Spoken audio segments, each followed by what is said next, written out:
Hey everyone, and welcome back to another video. And in this video, I'm going to show you how to stop Fathom from automatically recording your Google Meets meetings.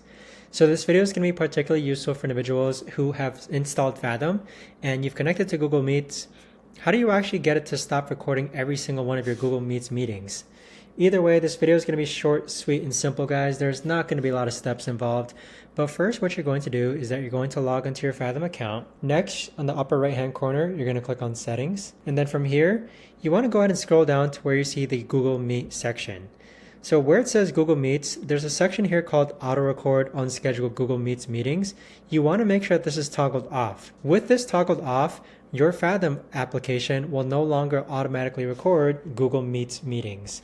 But that right there, guys, is the best and easiest way that I know of to actually go ahead and stop Fathom Video from automatically recording your meetings.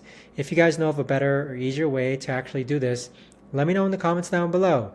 I would love to know. Thanks so much for watching, everyone, and I'll see you guys all in the next video.